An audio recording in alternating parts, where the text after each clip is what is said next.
The new dawn of sports coverage. More than just the score. More than just highlights.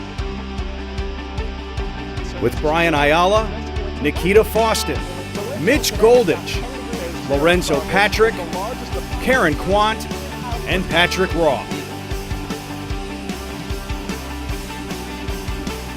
You're in the control room.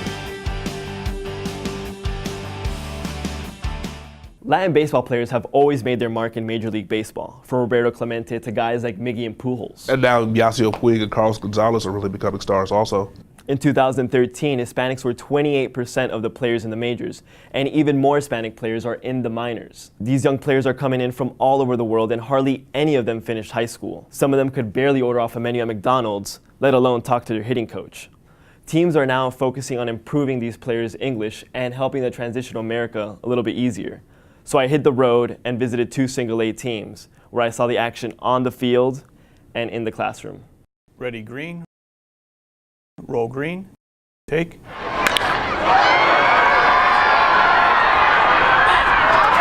Learning to hit a 90-mile-per-hour fastball is hard enough. But for some players, it's not the only challenge they face. That's my first rule. I won't translate anything. Just at the beginning of the year, I just have my rules in a paper, in a sheet, and it's in English and in Spanish, so make sure they understand the rules. Besides that, it's everything in English. It's been a little difficult for me because I never saw English in Venezuela. Only when I signed with the Detroit Tigers. The Detroit Tigers signed Zambrano 3 years ago, but this is his first season with the single-A West Michigan Whitecaps. The player's skill level will determine how long they'll play in the international summer leagues before moving on up to the States for rookie ball. But even at the lowest level of competing for their club's affiliate team, basic English classes begin. He, she, it is. He, she, it. The fact that we have English teachers down in the DSL, Dominican Summer League down there, and in Venezuela, these players that are coming over now are more developed in their English and cultural. They know more culturally than what they used to when I was playing. It's the simple things which add to these cultural experiences, as it was for 19-year-old Javier Betancourt. The cold weather, that's good. The snow, that was good for me. Betancourt is also from Venezuela, like Zambrano, and both played on the same rookie team. In his first year in the U.S., Betancourt learned a lot on the field, and he won the league's batting title. Are there any of these that are new that you do not know? But it was with a little help from the team's English classes, where he learned the ABCs of baseball in a crossword puzzle, such as aspirin, bullpen, and chin music. In our classes, more than anything, they'll teach us how to differentiate types of food, order at a restaurant, baseball terminology, everything about what the coach says in certain plays. Almost every major league team has some sort of educational program in place for international players. They hire local English as second language teachers to hold classes in between home games. That wherever there's an international player, that they're receiving English lessons if they need it, cultural assimilation, providing for their basic needs as far as learning to move around in this country. Now I can communicate with my teammates because 2 years earlier I couldn't say anything. Well, I could tell them something, but very little. When I was in the Marlin system, once you've reached a certain league, there weren't any English classes available. So here at Quad Cities, well, you have to go league by league. And if you don't know English perfectly, you need to take the classes. And that's a good thing. Many teams are making strides to improve their program and replicate some of the successes from the Tigers. One of them is the single-A club for the Houston Astros. These students have a tremendous number of challenges when they're coming to this country, and the language, they need full support in regards to the learning the English language to become more confident and to become better listeners on the playing field. Players for Quad Cities work on their English outside of the classroom too. The team has changed its travel arrangements to help. When we're on a road trip, we can't room with the other Latin players. We have to room with an American player so that we're forced to speak English with them. And I like that. Little by little, these players are getting used to the American way of life. There's more to it than just learning the language. ¿Qué extraña más de la República Dominicana? Mi familia, mi madre, mis hermanos, todos mis familiares. For me, one of the biggest difficulties is food. I miss my mom's cooking, and over here I don't get the same substances like I do in the Dominican Republic. At 18 years old, Adames is the youngest player in the Whitecaps clubhouse and a promising prospect for the Tigers. For only being in the States a few months, the shortstop is taking a liking for the Midwest. Michigan is great. I love play baseball here because in the stadium have a lot fans. And the same could be said for the young infielder playing beside Adames. Everything has gone well so far. I've been able to develop my language skills a little bit, and my teammates say my English is getting better. And they're great teachers. They tell me, you teach me Spanish and I'll teach you English.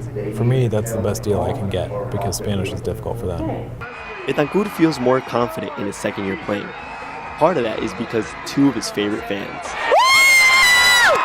his mom and sister. Cuando él estuvo acá el año pasado, cuando viajó por primera vez. When he was here last year and traveled for the first time, it was difficult. Difficult because it was the first time we were separated for so long. About 6 months without seeing each other. We only talked on the phone. But we did not want to come last year so he could learn how to adapt without us. Despite being thousands of miles away, Betancourt's family found ways to support him. So for his birthday last year, his sister sent him a gift to lift his spirits. We printed photos of the whole family, and in big letters it said, "We love you." We put pictures and quotes that everyone says. So for my mom's picture, we put, "My baby, everything is going to be all right. We love you. God bless you." The collage was nice, but the best gift came in May, when Betancourt's mother and sister came to visit for a full month. Since we arrived, we took over the kitchen of the host family because we cook for them almost every day. Zambrano, who lives with Betancourt in the same host family home, is also enjoying the extra company. The food is better. Well, it's the Venezuelan flavor, you understand? More than anything, I see Miss Betancourt as a mother because she reminds me of my mother, and it makes me feel more confident. And that confidence builds up in the classroom. I noticed that when he's in a group, he tends to be very shy and he doesn't speak as much. But when he's just with me alone, he's not afraid to make mistakes. And I think in learning a new language, you need to make mistakes in order to improve.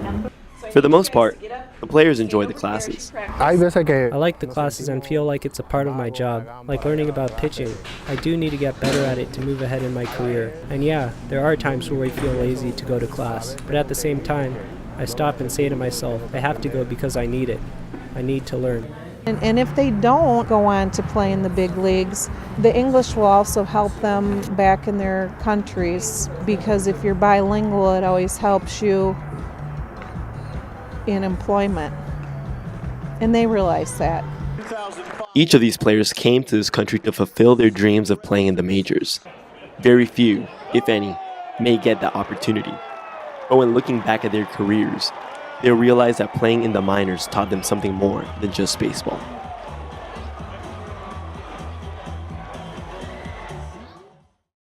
From a business point of view, there's little reason for teams to have these programs. As long as these players are performing on the field, it doesn't matter what language they speak.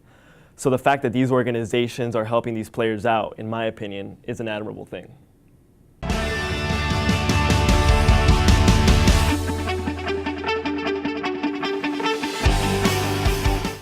Keep up with the Control Room by following us on Twitter. Follow at controlroom_TV. Remember a time when every kid wanted to be like Mike? Yeah, I tried, but it didn't work. I know, me too, right? And kids were flocking in droves to basketball courts, to the football fields, but for African American kids in baseball, not so much. Youth baseball leagues in Chicago have declined significantly in recent years, the most in decades, in fact. It's even seen at the major leagues. Only 7.4% of players are African American. It's something that Bo Jackson is really trying to do something about. He has a new sports complex in Lockport, right outside of Chicago, and there he's trying to give young African American kids a place on the field. Ready, red? Roll red. Bo knows baseball, Bo knows football. Now, the legendary All-Star is teaching kids to do the same. At his state-of-the-art sports dome, kids are training just like Jackson did. Here, they are learning to be bigger, faster, and stronger. Some of the exercises they have you doing, I've never done it before. It really challenge you. You be sore the next day. But I mean, I like that. I like coming back and I like being challenged, so that's why I like keep coming. For these kids, the choice was easy, baseball. But they are in the minority. Baseball participation among African American kids has declined over the last 2 decades, more than 50% in some Chicago neighborhoods, according to the Chicago Park District. Some say it comes down to cost. Couldn't believe the prices of the gloves, the bats. A parent can spend more than $4,000 per year for baseball-related expenses, from uniforms to equipment, travel, and instruction. But some believe that's not the only problem. There's no African American in baseball superstar. Like you see more African Americans young girls going towards tennis, because you see Venus and Serena. You see more African Americans, as early as 3 years old, swinging golf clubs. You know, parents started running out buying plastic golf clubs because of Tiger Woods. There's no Michael Jordan, LeBron in baseball. And I think that most of us, because we go by what we see. In spite of what she saw, Jenkins believed baseball had value. She got her son Jalen involved in baseball at 4 years old. But in some areas, access and opportunity for kids to play is dwindling. Like, they really don't, there's not really more leagues as it used to be in the park districts. You know, there's more basketball and football leagues now. So that's why most of the kids go for basketball and football instead of baseball. Because when I was growing up, Jackie Robinson, it was like 16 teams each league, Pee Wee on to Little League. And now it's really not any more leagues. But New York Mets outfielder Curtis Granderson is trying to change that. He donated $5 million to renovate the baseball stadium at the University of Illinois in Chicago, a home for his former team and a new venue for inner-city kids and their teams. Granderson started young, and with baseball, experts say it's the best way to stay in the game. They were to stick with baseball and, have proper instruction for a, year or two, straight. They could really make some things happen, and they're exciting players. Jackson's program combines skill building, strength training, and tutoring. For those players who are sticking with baseball, the results are well worth it. If it's a man on second, first, third, I'm always aware of where to go with the baseball. And I'm also able to tell my teammates what to do with the ball that's hit to them. That training led to Division I baseball. McMillan was recruited as a sophomore by the University of Illinois. Skills he learned through Jackson's foundation and personal lessons, his mom says, from Jackson himself. And to have that face-to-face interaction, and he shakes his hand and he tells him his expectation is for him to be a good person with good character and be a team player. And that what's most important was for him to be a better student, to be a better man. I think those are the lessons that help Jalen become more driven as a baseball player. I mean, Bo Jackson, he does everything. He played baseball, he played football. So, like, kids really look up to, like they could do anything, that they want to do because he did anything he wanted to do, Bo Jackson's efforts to bring more access to more African American players may very well be a home run. For more information, visit our website at controlroomtv.com.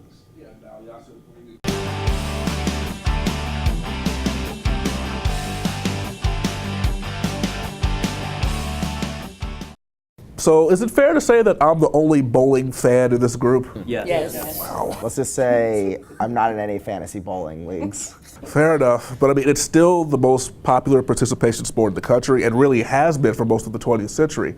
Bowling alleys, bowling professionals are still making decent amounts of money, but it's how that money's coming in that's going to tell the future of the sport down the road. Roll blue.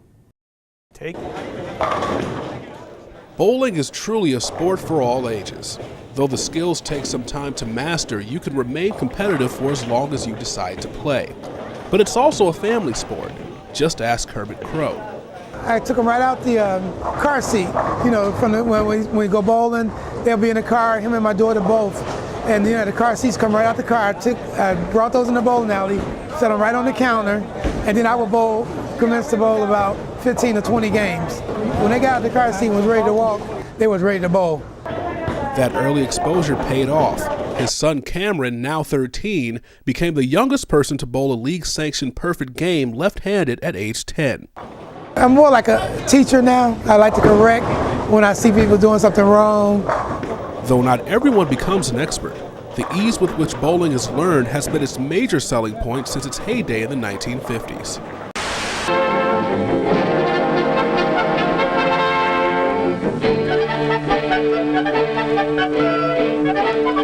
In the approved places, where bowling is best, you'll always find a healthful, wholesome, family environment. Just look at the amazing variety among bowlers. Every size, age, kind, breed, and class from all walks of life. Every type imaginable. 20 million men, women, and children in America are regular bowlers.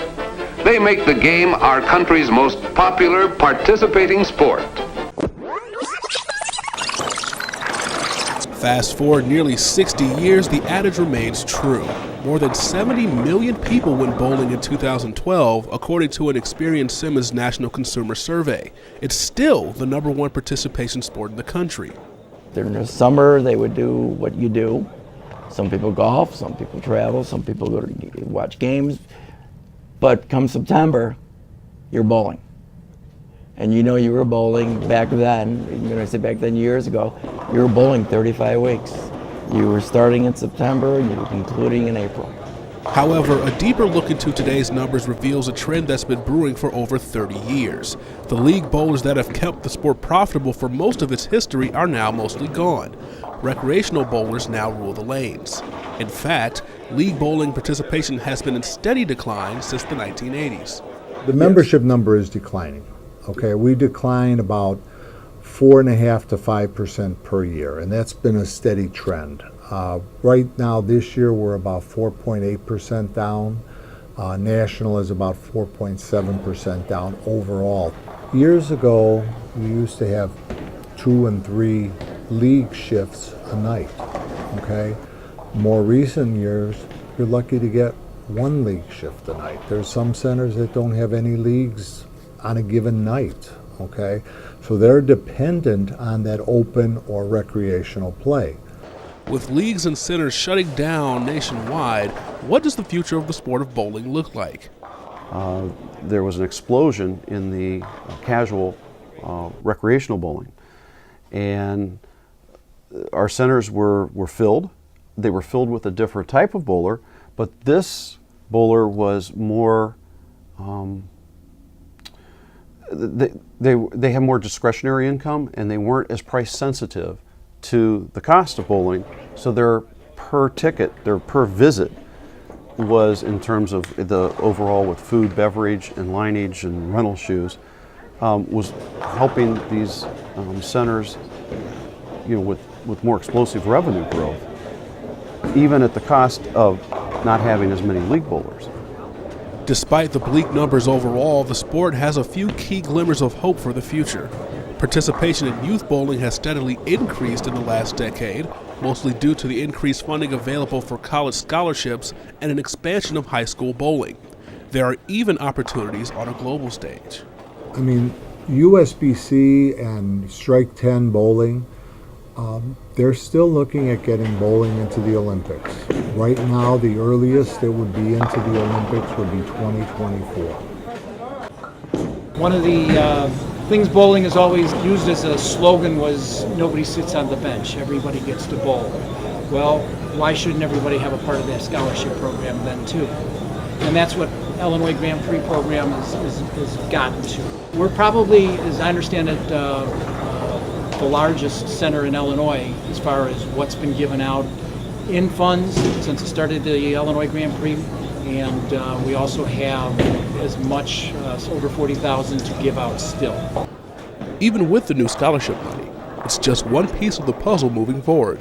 Well, I think the future of the sport of bowling all depends on the individual leagues themselves and how they perceive it to be.